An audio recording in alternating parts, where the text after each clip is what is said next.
Swim check 1, 2. Bike check 1, 2. Run check 1, 2. I think we're ready.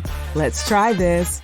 Welcome to the Try Beginner's Luck podcast, a podcast where we explore the sport of triathlon from a variety of perspectives to help beginner triathletes on their journey.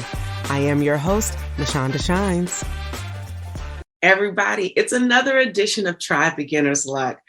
I am, as always, so thrilled to be here today because I get to bring to you a legend, someone who got an opportunity to begin training at the age of 48 and did her first race at 52 years old, her first race ever.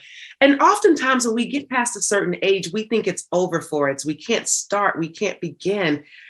But all it takes is the willpower to want to do something, and you can do it. And it doesn't matter what your age is.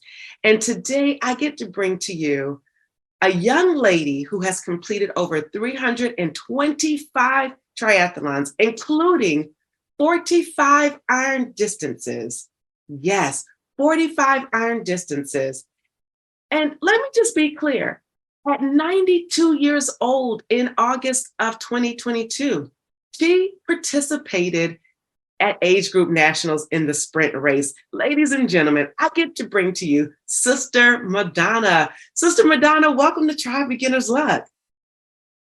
Well, thank you. I have to tell you that when you say race, maybe they better know what kind of a race it is. Everything, of course, in all our lives long is a race against time, but it's how we spend our time that's the important thing.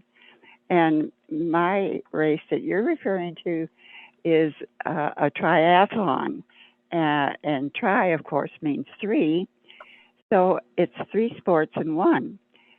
Swimming usually comes first, then biking, and then running, and that's what the triathlon is. But of course, they come in different lengths.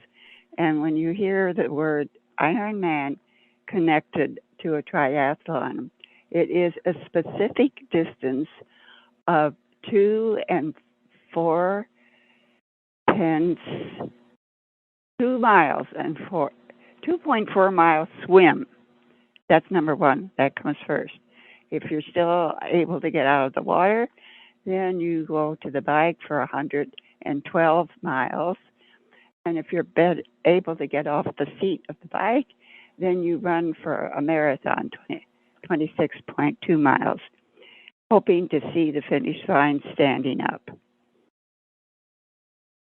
That's the key.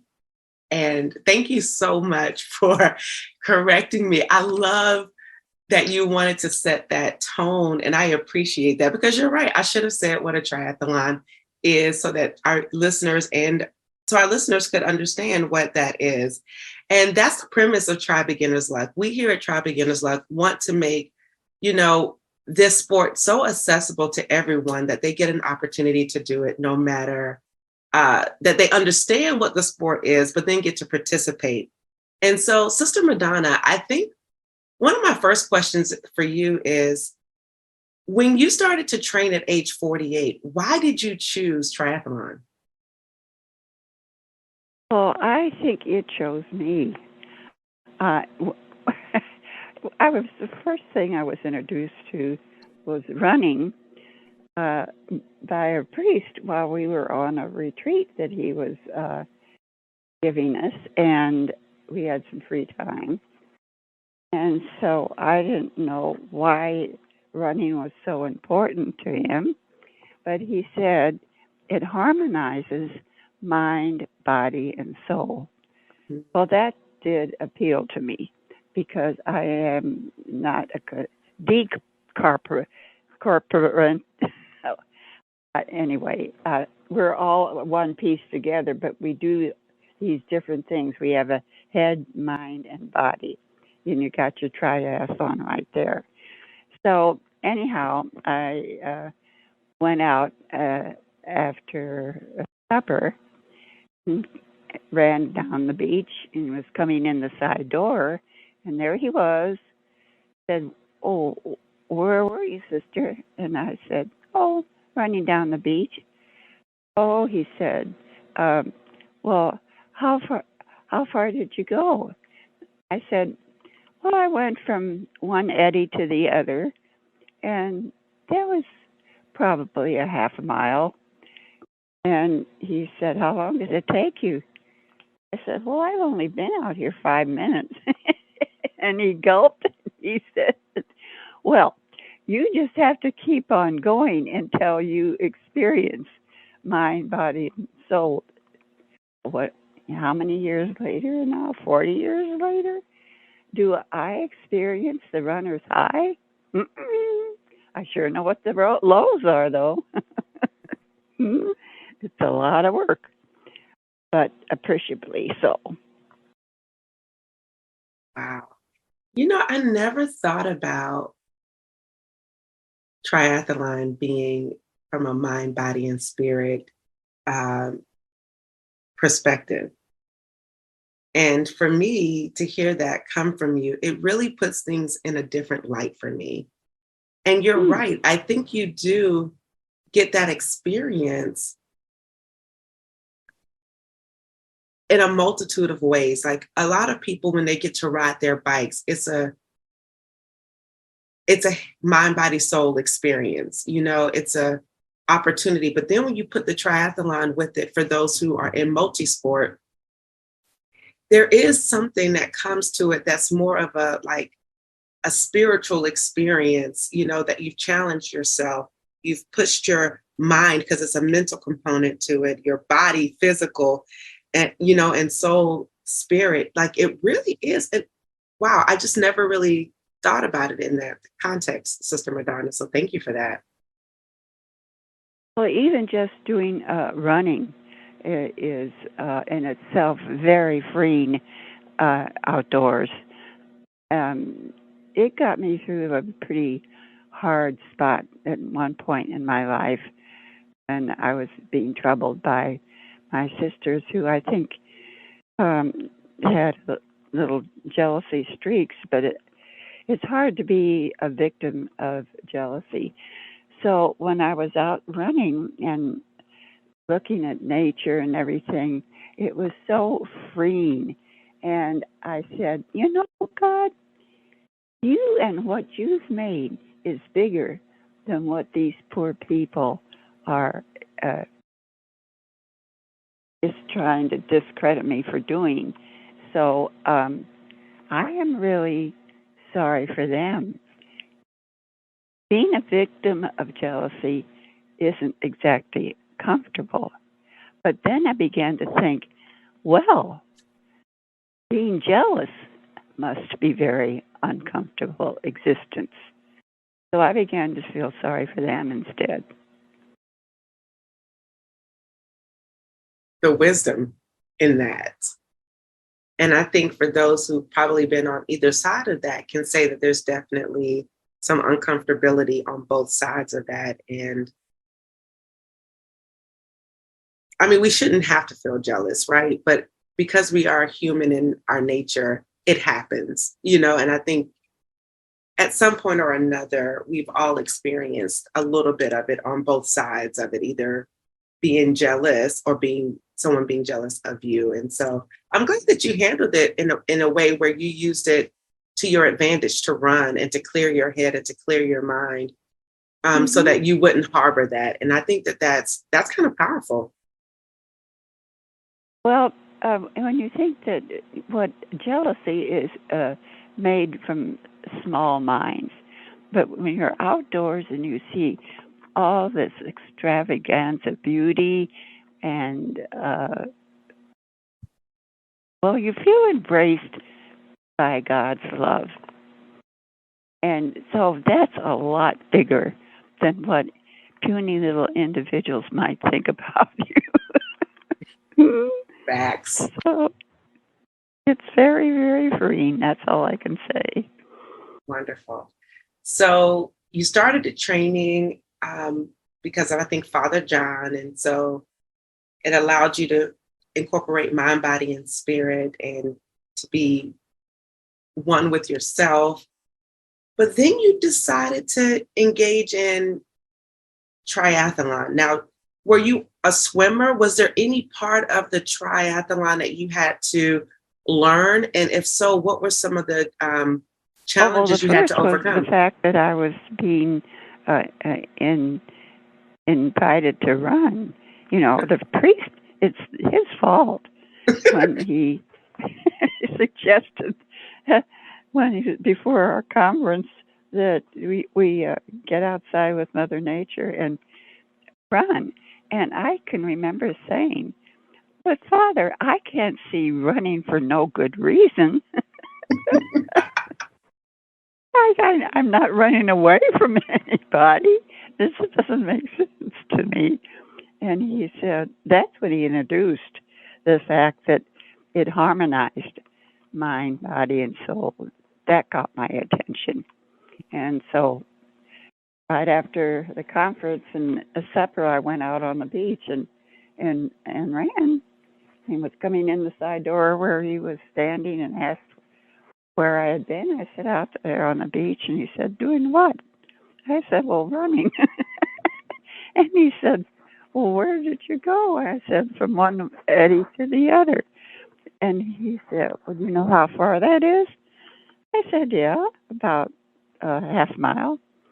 And he said, how often did you stop? And I said, I didn't. And he said, well, you got to keep going. You're on the right track. So I've been doing it ever since. Wow. I love it. I love it. So swimming, tell us about your swimming journey. How was it swimming in your very first race that you ever did? So thinking about back to when you were 52, getting in the water for the first time, what type of, help us? It wasn't getting in the water in the first time. You had to be swimming before you did an event. But this was prior to wetsuit days. And Okay. it was up at the north part of our state, and the water was not warm. And it was a half a mile swim, I think, long enough to get pretty chilly. And, of course, I'm subject to that anyhow because I haven't got a lot of insulation on me. And it was a little testy, but I decided, well, you just have to keep doing it until you get used to it. So I think that's the same with anything you do that's not commonly done, and it's a new situation that you're building for yourself. You really have to give yourself some self-talk, and you do. When I'm giving a talk, I sometimes introduce the 6 Ds. Before you do anything that seems daring, you first have to have the dream about it. And from the dream comes the desire, and from the desire comes the determination. And from the determination comes the discipline to dare to do it. Works. Takes a little doing. Wow. So dream, desire, determination, discipline, dare, and then doing it. With dedication, you can add another D. Dedication. That's the most important one. I not missed that one, Rashonda. Come on, girl. Oh, what I also love what you said, and it just made me laugh because I have a lot of this. You were like, the water was cold and I didn't have a lot of insulation. And I'm like, oh, that's because I have a lot of insulation. And so I love how you address that. And as you were telling us about your 6 Ds. Okay, so the water was cold. You did a half a mile swim. So tell us about your first bike at that particular race. What was that like? Which one you talking about? At your very first race, when you got out of the water and it was still a little bit cold and you got on the bike for the first time at your first race. Well, fortunately, it was a bright, sunny day, and the temperature was warm, and that certainly helped. And because I was on the bike, the wetness kind of got blown away, so I got it dried off quickly, and it worked quite well. I was surprised, and enough for me to keep at it. It Okay. wasn't And just a once in a great time affair. It has become a love affair. mm, so just enough for it to Love. become a love affair. Uh-huh. And your first run, so getting off the bike for the first time, or obviously I know you've prepared, so you've practiced it, but in the race setting, combining the swimming, the biking, you're in transition going into the run. What was that like at your very first race? I don't. I still remember that feeling. Getting off the bike. First, of course, it was the swim, and then the bike, and then the run. And I felt like a drunken sailor for the first 500 yards until I got used to my own motion again. That wasn't being propelled by other than my own legs. That was funny. No, it was because I've never heard anyone compare it to being a drunken sailor. And I guess the word we use now is like we call it a brick because your legs feel like a ton of bricks. So that's kind of cool to look at it as a drunken sailor, not really having a sense of motion. I absolutely adore that. So you knew it was a love affair after the bike, and you just kept going. And you did Hmm. your first iron distance. You did your first triathlon at age 52. You did your first iron distance at 55, 3 years later. What was it like when you did your first Ironman? Well, I usually do things ass backwards.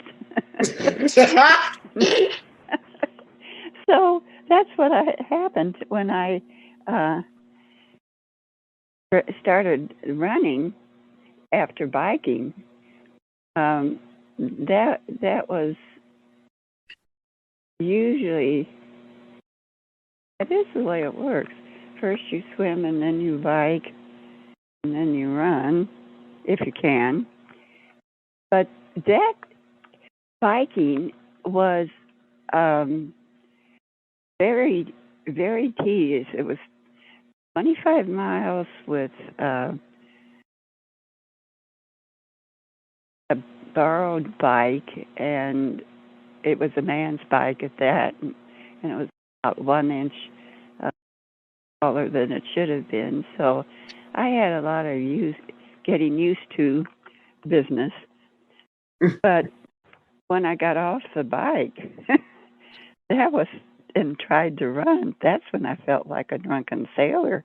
I just rather than going straight, I was going from side to side till I got used to my own motion. But it took a few steps for that to happen. So anyhow, I got through it. Once Absolutely. you complete something, when you complete something, you feel elated that you got it done. So that was enough to keep me going forever and ever. Oh, I'm still looking at my beautiful. Uh, oh my, the flakes has come even larger, and I if I were younger, I would enjoy just getting out there and running in the snow. But being closing into 93, I'm not so sure. But I love to look out the window and look at it. yes, because it's snowing where you are today, right? Oh, it's really coming down. But what's bad is I have relatives who are supposed to fly out of Spokane today, and they have lived a little distance from the airport, so I don't know how they're even going to get to the airport, let alone know if the plane's going to take off. So I have to do that after the interview and inquire. Okay. So Well, say a prayer with me that they will make it okay. yes, ma'am. Well, we pray that they will make it okay to their destinations. Good. Thank you. You're welcome. You're welcome.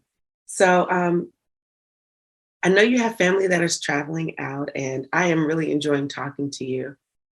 When you started, you were just doing sprint or Olympic triathlons, and then you decided to take it a step up, and you got involved with the Ironman brand, which is a 2.4-mile swim, 112-mile bike, and the 26.2-mile run at the end.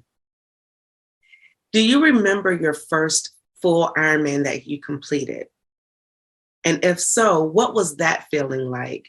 And walking us through, because by then you had graduated to this big distance that so many people, that's the goal, right? That's the pinnacle in triathlon, is to work your way up to this full triathlon distance. So what was it like for you as you were training for this? Well, I had to think about it first. And, like I said, the 3Ds, that you had to dream about it. And then from the dream, you want to try it. So I decided that it was on a hot day, thank heavens. And the swim was in the ocean, which is never really warm. Thank heavens for the hot sunny day. Get on the bike and get some of the wetness blown off me. And it ended up being successful. I got to the finish line all in one piece. So I realized that, well, I can do this. So if I can do this, maybe I should keep doing this. And right off the bat, I think my first event was actually a half Ironman distance. So when I got off the bike, it took me about 13 minutes to get used to my body where I could start running. I do remember that well. And to get yourself in motion, Yeah. it can become automatic. You have to take the first step. Take the He's first. going to do it for you. I like that. Take the first step. That's kind of oh, go ahead. I just was going to say it begins to flow after that. Yeah, it does. And then, So it surprises you that you can do that.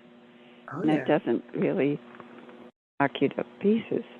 In fact, having the ability to do that outdoors, the outdoors is a healer. And you're surrounded by all of this God-made beauty and what you're dealing with, and I was dealing with the hardships of jealousy at the time, that everything seemed so minimal to the greatness of God's magnificent outdoors. Mm. I want to go back a little bit, Sister Madonna, because you've been an athlete all your life. You were a championship equestrian as a teenager. And then sports took a back seat and you joined a convent at age 23. Tell us a little bit about that journey for you and how, tell us a little bit about that journey. Well, I had about 25 suitors at the time. And so when I had this party that I was going to announce my upcoming future, everyone expected me to tell them about one of my consistent suitors. And it blew them away when I said that I was going to enter the convent. I remember their response. And then I had to deal with tears from my own family, and I wasn't expecting that. I mean, very seldom do you see your father cry, and my mother was another. Anyhow, I thought it was going to make him happy, but it was quite the opposite. Wow. And of course, it surprised all the suitors too. So, anyhow, it did not deter me. I was sorry for having to disappoint, in a way, others' expectations. But it was my life, and I had to do what I believed should be done with it. And so, will you tell us a little bit about choosing this life that you knew of following this path of God, but also training for races? Did you ever have any conflicting interests? And if so, how did you resolve that? I didn't hear the important word. Did it ever have me do what? No, I was saying, Conflict? so what I'm asking, Sister Madonna, is how did you balance being a nun and your triathlon sports life? Oh, I'm probably still considered unbalanced.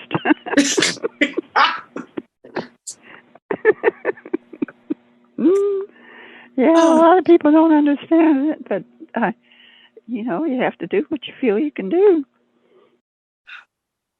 I If think you're given a gift, if you don't use it, you're insulting your maker. So I got to uh, I think you just took my breath away with that one about being unbalanced. That was good. Hashtag you got me. That was really good. And you're right. If you don't use your gifts, it's truly an insult. And I appreciate you, utilizing your gifts to um, raise money for charities. You've raised money for so many charities as a result of what you've been able to do in the triathlon space. And I really, I think seeing you last year across the finish line in person, that was my first time ever seeing you. And being in the announcer's booth with Tim Yant, Karen Smyers, and Michael Zimmerman being down on the carpet calling you in. It was just pandemonium in Milwaukee. And to see you at 92 coming across that finish line, and what are you doing that to me that was just wow. When did you know you wanted to do that race, and how did you surprise everybody with doing it? Do you have a team of people that help you train today or that help you train during that time? oh my gosh, no. Who would I find at this age doing the same thing? Let's face it. No, I'm a loner. So anyway, to get back to the part of your question, um, it was at the reason for my being up in Milwaukee, where this took place that you're referring to, um, was they were conducting a Hall of Fame, and I was invited to be one of those. But following that, that that was on a Thursday. Then the weekend, I think, was on a Saturday, that they had a triathlon planned. And I said to myself, okay, I'm here, and I've got a bike I can use. I had sold my own bike, one of mine, to a now a very good friend who lived not too far away from the Milwaukee area, and she was going to do the race also. But she was kind enough to bring my old bike along. And boy, when I got finished with the swim and on that bike, it just felt like home. And I went sailing along with the greatest of glee. It was a beautiful experience. So I was very fortunate to be able to do that. Actually, did another one in September. That was in August. And this is just last year that I'm talking about. And the area that I did was about an hour's drive from Spokane in Moscow, Idaho. And now, does that place have a name? Yeah, Moscow, Idaho. Oh, yeah, yeah. But the people down there were so friendly and welcoming. Yeah, it was a beautiful little community. I don't know what's going to happen this year. Whether I actually had to have somebody come the whole distance of an hour's drive to pick me up because I'm not supposed to drive anymore because of macular degeneration, and I think that action in itself was so selfless that it Mm. really, really made me appreciate the trouble people go to just to try to make things comfortable for me. I'm so grateful. Absolutely. And I'm grateful that people rally behind you and support you so that you can still do what you love. Yeah, Well, that's I think people really appreciate the opportunity to do something good for others yeah. instead of opposition, which we sometimes get for doing what we do. We can turn it into opportunities to encourage others to do the same. Mm. Again, you're dropping gems. I absolutely love it. So, Sister Madonna, I think if my research skill still serves me good and what the interweb says is true, you still hold the record for being the oldest woman to have completed an iron distance. Yeah, that's At, true. and I think that's at age 82. So that was about 10 years ago. Uh huh. Yeah, Oh, that's true. so what was Well, it I like? really am now, but I will not do another Ironman. I think I did my last one in 2014, and I had done my duty by then. I know that's right. What was that like for you to represent and be the oldest woman to complete an Ironman? Well, I never thought about it that way. I just was used to doing it, and it didn't make any big difference to me because I was a couple of years older than when I first started. Because I can remember one year when I did two half Ironman distances within 5 days of each other. Mm, So usually you need a little recovery time, but I just went from one to another, and it didn't bother me. I thought it was a little unusual. mm. Two half iron distance and two within 5 days. So tell us about your experience on the big island of Hawaii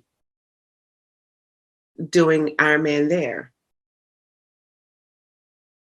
Well, when you've done 22 of them, it's a little hard to say because each experience is different because you have the terrain might be the same, but the conditions may be different on the same terrain. And of Hmm. course, the people around you are different. But it's always a new experience, even after doing 22 Ironman in Canada and 22 in Hawaii. It it's always a new experience, and uh, so I get enthralled with the doing of it. Makes Mm. sense. So, what's your most memorable experience since they all present a different experience? Can you share with us one of your most memorable experiences? Yeah. This was in 2006, I think, and oh yeah, this is it was. That's when they had an earthquake over there, and it was just a week before we were supposed to do the Ironman.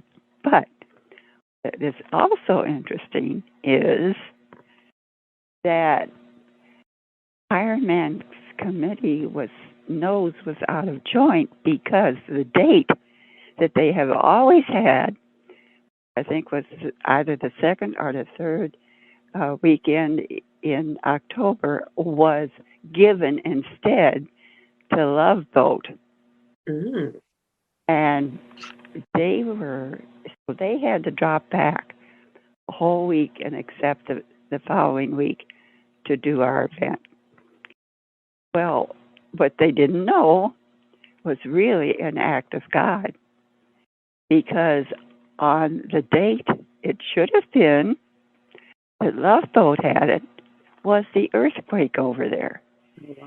Now, a Love Boat can waltz on the waters, but imagine bodies and bikes scattered all over the pavement.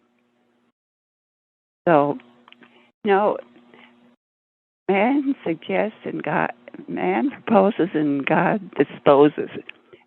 And he could have, if we had gone ahead with that on the date originated, think what would have been like. I don't think they would have had enough ambulances even in that town.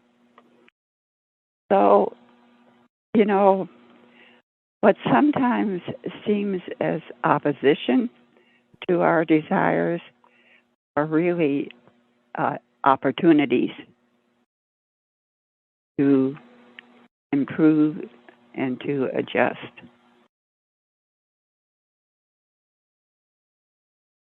Wow. That there's so much. Are you there? Yes, ma'am. Look, I'm yes, ma'am, I am here. I'm just kind of marveling at what you, and just really thinking about what you just said in terms of Ironman had to change their date because Love Boat had it. And that was the date the Love Boat did theirs, which is normally the date that Ironman would be there, was an earthquake. And imagine, the lives that would have been devastated as a result of that. And, just that, Mm-hmm. as you mentioned, the act of God for them having it a week later was to their benefit unknowingly, right? And then you mentioned about opposition, how it is an opportunity. Sometimes when we have opposition, or if we put it into context of, sometimes finishing races, they're just opportunities, to go back and fine tune and challenge yourself. And it's just that that is what it is. And so I appreciate you stating that, because sometimes, Yeah. as athletes, we can get in our own head when we don't have the best races, or when we're not performing in a certain way. And we have to know that we won't always perform at a high level all the time. And you will have highs and lows. Success Mm-hmm. isn't linear. And I know for me, I sometimes forget that success isn't linear. But this just reminded me of what you said. It's an opportunity when you're faced with opposition. So yeah, I was just kind of taking it all in, because you're dropping gems, Sister Madonna. I'm here for it. You're cute. Well, all of life is really like that. That man proposes, God disposes is so true. And but when we try to take control, we mess things up royally in many cases. Otherwise, get fretful if it didn't turn out the way we wanted it to. Mm-hmm. But again, it's if you relax and let God take control instead of you wanting to take control, things do kind of settled down and doesn't seem quite as difficult. And you consider, well, that's my thought, but it's God's, and I accept. So acceptance of any kind of disappointment is a way of beating it. Mhm. You just accept and go along as if. I tell you, I hope y'all listening. This is good. As I'm talking to myself, girl, this is good. This is so good. Sister Madonna.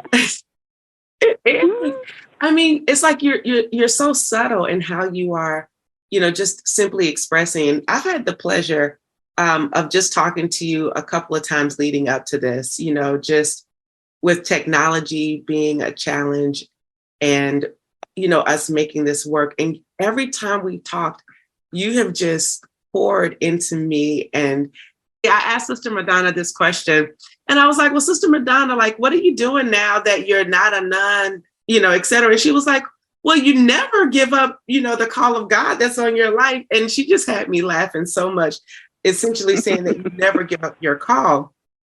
And so what are you doing now, Sister Madonna, to keep your time and, to keep yourself filled? Because I know you like to still serve and, be with your community. So tell us about what you're doing these days.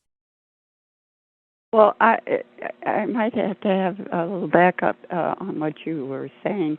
It reminded me of one of the occasions when I was invited to give a speech to this, the He Society, HE, meaning men. It's all composed of men.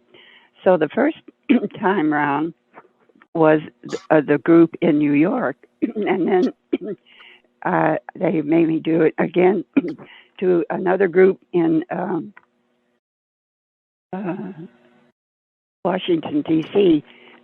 So it wasn't too far away from each other, but the personnel of men were different. Excuse me, my voice is getting raspy. Anyhow, this one man wanted to, well, he was kind of a skeptic, I guess I would say that. But he was being kind of a smart AS. And he said, well, sister, what will happen if you stop being a nun? And I said, what happens when you stop being a father? And the whole room erupted. So he got his little smart aleck business. What in the world's going on? I was trying to describe something about this man. When I came back to him with that response, when he said, what will happen when you stop being a nun? And I'm saying, well, what happens when you stop being a father? And that was an answer he wasn't expecting, and the whole room laughed. So that was the end of his charades of trying to get me off. Oh gosh, voice again. I think I might as well go out and join those white flakes as far as my, yeah, it's still coming down. Only it may be getting warmer and it's looking like a half rain, half snow business. Where are you from right now? Where are you living? Right now, I'm in Washington, D.C. Milwaukee? No, Washington, D.C. Oh, Washington. Yes, ma'am. Oh, well, you've been getting some winter weather too, haven't you? We have been getting some winter weather. Yesterday, we got yesterday, yes, we have been getting some winter weather. Usually it's a little bit more of a harsh winter, but we've had a bit of a mild winter with some harsh days, but it's been a very mild winter. Oh, wonder Yeah. what your summer's going to be like now. Cool. I'm hoping that summer will be amazing. Do you usually get pretty warm summers? We get very warm summers and very humid summers. So I'm hoping that it will be more warm, less humid. But you know what? As long as it's warm and the sun is shining, I'll take it. Yeah, that's the way I feel too. I was born in St. Louis, Missouri, which is supposed to be the most humid area in existence. But since I grew up in it, it didn't make any difference to me. I loved it. So warm weather is my preference. In fact, I have a theory, but it doesn't seem to be true for everybody. But I always thought that you were most comfortable in the month that you were born in. And so I was born in 105 in muggy St. Louis, and I can stand the heat. I'll tell you what, much prefer the heat than the cold. Absolutely. So what month, if 105, that probably is like July, because July is like the middle where it's so hot. Were you born in July?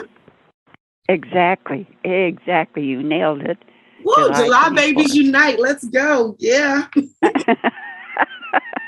All right. I'm for it. You want to start over? No. I don't. We can't start over. Our listeners would be like, wait a minute, what's happening? But as you can see, we've just been having a conversation, Sister Madonna, and I appreciate it. And I hope that, the listeners will appreciate just hearing your voice, hearing more about your story, and, just being able to share at 90. Well, I'm just going to say 92.5 because you'll be 93 in July. Are you participating in any races this year? Like, I'm curious to know. Well, last year, I did at least 2 triathlons. I was invited to Milwaukee for the Hall of Fame, which was held on Thursday, but that weekend they were having a triathlon. So I stayed to do that one, and that was really neat. I had sold my bike to someone back a year before. I mean, one of my bikes, I can't ride 3 at the same time. So he was very considerate, living not so far from the race area in her town, and she was going to do it. And so she offered to bring my old bike so I could use it to do the race night as well. And so much fun. It was like being at home again. Oh, wow. Be on that old bike. It was just so comfortable. Old home week. Yeah. So neat little surprises keep popping up. Okay. So the other day I was thinking about laughing. What causes people to laugh? And I thought, well, I think we laugh when we're taken by surprise. And then I got to thinking, well, Jesus was human. I wonder if he ever laughed. And then I thought, well, probably, I don't know. He probably smiled. But laughing is when something takes you by surprise. And I don't think anything would have taken him by surprise. So I'm still pondering that. Well, you keep on pondering, and when you get the answer, definitely let us know. And we hope that you surprise us and take us by storm by still competing. And so I often say on the show that you can do this sport. There's no end game to when you don't have to do it anymore. And so I think you are the epitome of what I've been talking about being able to do this sport until the wee ages, because just staying active. And so do you have any advice that you want to share with first timers or those who are participating in sport who might just be listening? So do you have any words of wisdom? Well, I mean, everything you say is full of words of wisdom, but anything that you want to like end with before we get into rapid fire questions? Well, I think of the 6 Ds. Okay. You have to dream that you want to do something.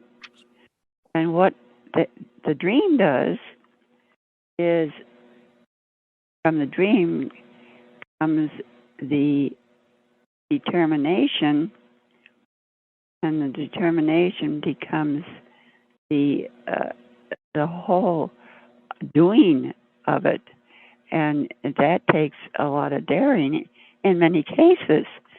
So are we willing to accept the dare that we actually place on ourselves? Mm-hmm.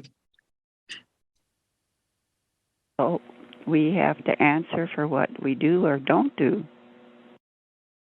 Sometimes it's just as bad not to do something that we could if we believed in ourselves and our capability.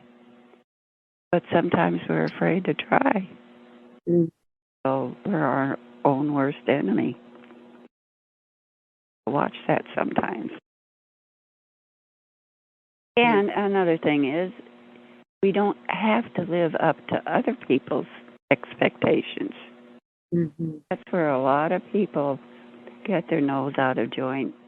In order to do anything of interest that you yourself are really interested in, you have to believe that you can really do it.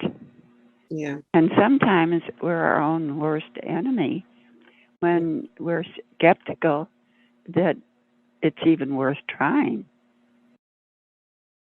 So we have to turn our personal opposition into an opportunity and then go ahead and try it. I love that. I absolutely love that. Okay, Sister Madonna, we always do this little thing on our show called Rapid Fire. And of course, I got to send you through a few of the questions, and they're really quick questions that we'll have you to answer. You ready? Yeah. All right. What's your favorite leg of the race? The one I'm on at the time. Fair. That's fair. What's your favorite go-to workout? I don't have to go anywhere. I just need to step out the door and I can run. And when I come back, get on a bike and bike. I love it. I love to swim outdoors. But, there's only a certain amount of water around and a certain amount of temperature that you can use it. So I guess I just have to put up with the pools. But I do. I put up with the pools. I love it. When you're working out, where is your favorite place to bike? Or where was your favorite place to bike?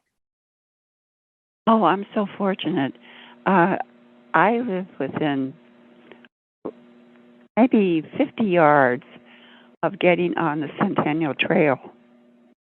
It goes all the way over to Idaho from Spokane. So, a lot of times I biked over from Spokane to Idaho, which is roughly 35 miles plus, to volunteer for their Ironman race. Okay. Ride my bike over there to volunteer, spend the night, and then come back on my bike after it's over. But that's been a few years back. I don't know where time goes anymore. Exactly. Where does it go? I don't know.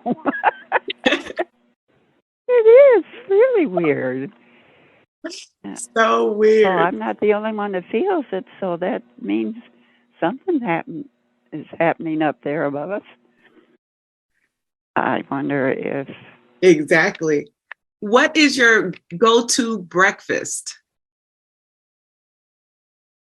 You mean, what do I like to eat for breakfast when I go out? Yeah, before a race. Oh, before a race? Yes, ma'am. Oh. Well, sometimes I don't eat breakfast. I just take a bun or a little piece of... I don't know. I don't concentrate on eating that much. I just take what's handy, but usually it's not sit-down breakfast. It could be just a cinnamon bun. That'll work. Okay. And this is a question that I ask everyone. So do you, or did you, when you were doing longer distance, pee on the bike or get off and take a proper pre-break? Well, only twice do I remember peeing on the bike. If it was available, there was one race that had absolutely no foliage. It was just all green, flat grass, and the trees were way back off of it.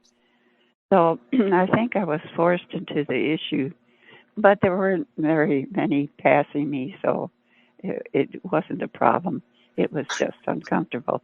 And then when I got to the turnaround, there was a car parked in a lot. It was just a single car, so I did get off the bike there. You do what you have to do when you have to do it. And that's what you have to do. I appreciate that, Sister Madonna. Thank you so much. And for those of you, Sister Madonna will be 93 years old this coming July. I am so honored to have talked to you. I'm honored to have seen you last year in Milwaukee. I appreciate what you've done in sport. You have a book that you wrote in 2010, The Grace to Race, the wisdom and inspiration of an 80-year-old world champion triathlete known as our Nun. Ladies and gentlemen, this has been an honor. Thank you so much, Sister Madonna, for your time over the last couple of weeks as we've developed this relationship. So I appreciate you. I appreciate you taking my calls. And I thank you for being who you are and not stopping your triathlon career and continuing to try no matter what. As we say here on the Try Beginner's Luck podcast, whenever you try, you always win. I'm Mashonda and we're out. Peace. Thank you, Sister Madonna. Well, I appreciate your enthusiasm. God bless you. God bless you too. Bye. Thanks. Bye-bye.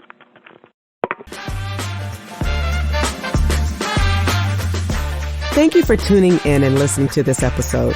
We need your help so we can continue to try at TBL. So for more information on where you can find and subscribe to this podcast, visit www.trybeginnersluck.com. And don't forget, whenever you try Beginner's Luck, you always win.